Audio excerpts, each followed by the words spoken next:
Look at this. Do you know what this is? It's supposed to be chocolate chips. Yeah, it melted and turned into this little honky donk, which I don't even know what to do with it. So I made a coffee and we're gonna dunk this in here. Not the whole thing, that's a lot. I don't know, make a mocha, is that what mocha is? Mochas are chocolate coffee, isn't it? Coffee hot cocos? I kinda wanna bite into that chocolate now. It's so good. Wait, this is dangerous. Welcome back to the channel, everybody.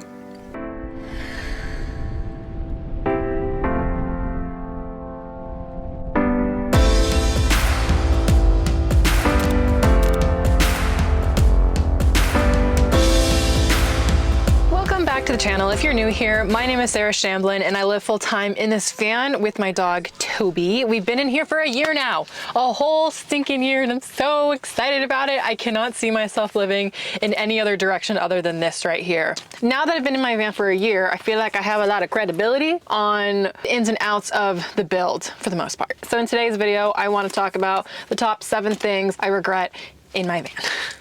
If you've been here since the beginning, thank you, first of all. When I built this out, I did it all by myself. I did it with no prior experience. I never picked up a power tool before, and I didn't have a lot of money to go into the budget of the build because building out your van, your budget needs to include the tools that you don't have. So I had no tools, and a lot of my budget went towards that, which meant I compromised a lot in the build itself. Also, with my skill level, I was kind of afraid to get certain things in here that I wasn't sure if I'd be able to install myself because I really didn't have any help. Let's just get to it. Number 1 thing I regret in my van. It's my solar panel setup. I decided to install my solar panels directly into the roof. I did not get a roof rack. In my mind, I thought roof racks were nice to have and I didn't think I needed it, so I didn't get it. Again, with a small budget, I figured roof racks were nice to have. I can just bolt my solar panels directly onto the roof. Well, they're leaking. They're leaking a lot. And I am really frustrated because I can't get into the bolts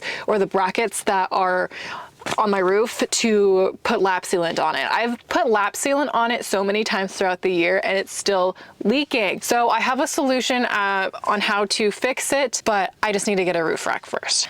All right, number 2.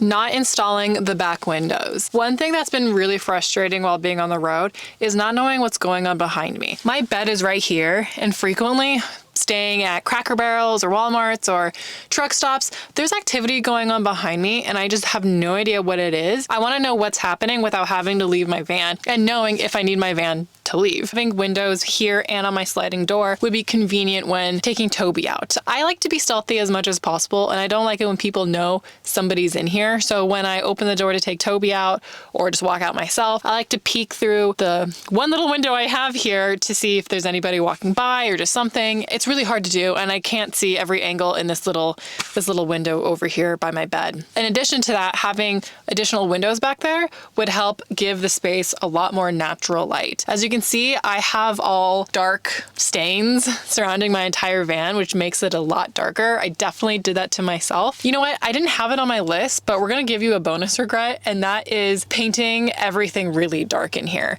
I didn't want to go white because it just looked really basic and just simple, and I didn't think it would look good in this space, especially because I have a black van and the skeleton of it is black. I didn't think it would look good with it, but honestly, I definitely overthought that. It wouldn't have mattered. Having brighter walls would make gloomy days outside a lot less gloomy in the van. And windows. We need the windows for the natural light. Another thing that I don't have that I would love to have is a heater. Point, period, blank, a heater. I wish I got a diesel heater in here. Not only will it make the winter nights more bearable, it'll also give me more options on where to go. Right now it's wintertime, so I have to chase the sun if I want to survive throughout the night. Even in Southern California, it would be nice during the day, but at night it'd be so freezing cold. Toby doesn't like snuggling. Or he used to not like snuggling. He was very, I want my own space, give me my own bed. So it did take a while for him to even want to sleep in the same bed as me since moving into the van. But now he goes under the covers and snuggles with me. So maybe this is a win situation. But still, I am very limited on where I can go in the winter time because of that unbearableness. The unbearable feeling of being freezing cold in your bed and not wanting to get up because it's insufferable. Having a heater in here would be clutch. So another point to being limited on where to go, this is a big one. This is a big regret, a really big regret. I wish I got a 4x4 Sprinter and not a ProMaster. Yeah, I said it. I said it. The reason why I got the ProMaster is because it was on the cheaper end, and because with my height, I'm 5'10", I can sleep in it diagonally without creating additional flares, which is essential with the small space that you have in here. For the Sprinter and for the Transit, I would have either had to compromise a lot of my square footage by creating a bed that's vertical, which would take away a lot of the space as it is, or I would have to get flares. What I really needed to do was think about my lifestyle that I already lived, and the reason why I had a Jeep, the reason why I had a 4x4 van in the past is to be able to go places that I wouldn't otherwise be able to get to. And while yes, living in a vehicle itself is getting me to places I wouldn't otherwise be able to get to, I didn't realize how much it compromised in addition. I haven't been able to go to certain places that really require four-wheel drive, like the mountain. I'm missing another season of snowboarding, and it makes me really sad. I probably don't have the skill anymore to snowboard down a mountain or get off a ski lift. I don't know. It makes me really sad. I'm not really confident in taking this vehicle to the mountain, you know, because it's not four-wheel drive. And oh, also I have leaks and I don't have a heater, so all of that kind of contributes to it. My next regret is not having a space to put all my clothes. The only place I have to put all my clothes are in the bins right behind me, and it's really frustrating getting things out and shuffling to see what I want to wear. Then I forget what I have, and I end up wearing the same thing over and over again because they're at the very top of the bin, and the last thing I want to do is dig in there and find whatever else is in there. It took a while for me to find these pants. Forgot I had them. I really should have prioritized my build with creating either drawers right behind me or another overhead cabinet. I was just getting really frustrated with the carpentry part of the work. I am not a good woodworker. I am not. So building out the cabinets right next to me, as you can tell, it was not successful. It took me so long to figure it out. And at the time I was on a crunch because I needed to be somewhere within like 2 weeks, and I only had the weekends to build my van. So that only gave me 4 days really to figure out how to build overhead cabinets and these cabinets. It was such a bad experience for me. I didn't want to do it again. So that's why I don't have more overhead cabinets or drawers right behind me. Basically, my regret is not being more patient about it and not prioritizing it. And that kind of brings me to my number 7 regret. And that is the whole lower cabinet. It looks like crap and it sucks. This broke, it doesn't latch on.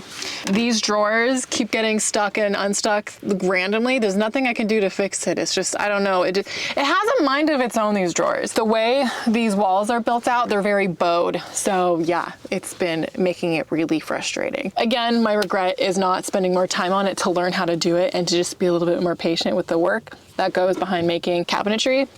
The ugliness is what gets me. That kind of affects my mental health a little bit. You know what's funny? I noticed that a lot of my regrets are things that I don't have in here.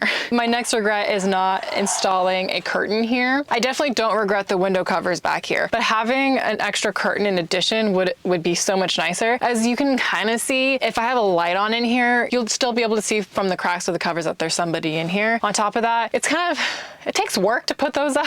It takes a lot of work to put those up. So if I want to go to a grocery store real quick, it would be nice to just hide the back. Having curtains would add a lot more privacy, I say.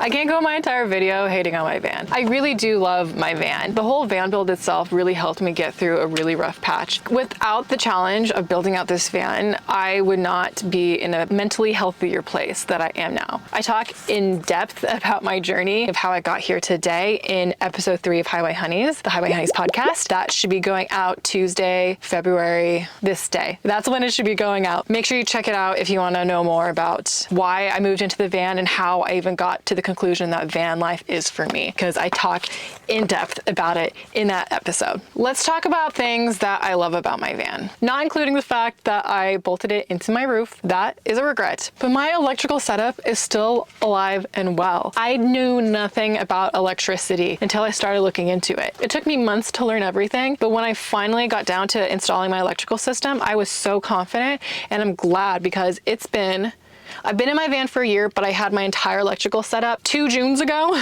For over a year and a half that my electrical system has been installed and is working wonderfully. I've had 0 problems. knock on wood. I'm just proud of the work I put into the electrical system and the fact that it has survived a year and a half. I take that back. I remember when I first moved into my van, my batteries were actually faulty. They were not working at all. The battery company sent me new batteries for free. Other than the battery itself being faulty, which isn't my problem, everything else works wonderfully. If you want to see exactly how I installed my entire electrical system, I do have my entire van build series here on this channel. But I will say, everything I did, I followed the Explorer's life. That man is a superhero to the entire DIY van building world. So make sure you check him out as well, because that's where I got all my information. Or you can check my videos out. In fact, you should do both. What I love about the van, the ProMaster, again, I am 5'10", I'm a lengthy gal. I can sleep in it horizontally and be super comfortable, which is great because I didn't have to compromise any of this already small space by building my bed this way, because I don't think I would have gotten flares. When building out my van, my priority was the bare minimum of making it a comfortable, full-time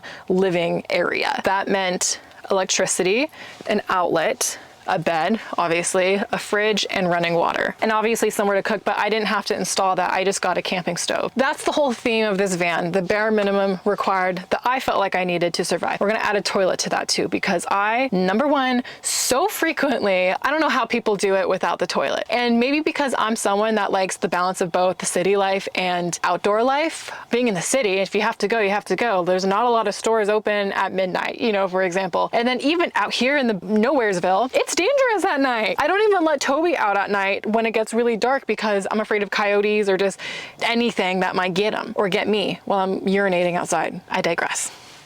I'm also obsessed with the sleekness of the black. If I'm gonna be honest, when I was going van shopping, I was looking for a white one, but I love her. I haven't seen a lot of black ProMasters, so if you have one, let me know. I'm curious. All I see are white, gray, or some funky color, which is cool too, but I don't like to stick out like that. Also, do you like my purple pants? Okay, you're dirty. And the number one thing that I love about my van though, is just the fact that I built it out myself. At the end of the day, I don't really have regrets with my van build or my van because I did it myself. I built it out myself. Sure, it wasn't professionally done. Sure, it's kind of ugly on the inside. Sure, some of the drawers are a little dysfunctional, but I did it myself. I did it. And without the process of building out a van and doing something I never thought I could do, I wouldn't be where I am today. I wouldn't be as mentally healthy as I am today. If you haven't already, make sure you subscribe to the channel. I love you guys. You're seriously amazing. The community that I've been able to build in the last year is just blowing my mind. I know I've found my people because of the funny, sarcastic comments you guys put. There's some things you guys say that just makes me laugh so hard, especially when it's things that are making fun of me, like in the lighthearted way. And that's how I know I found my people. Thanks again. And I hope we're able to grow this community just a little bit more. See you next week.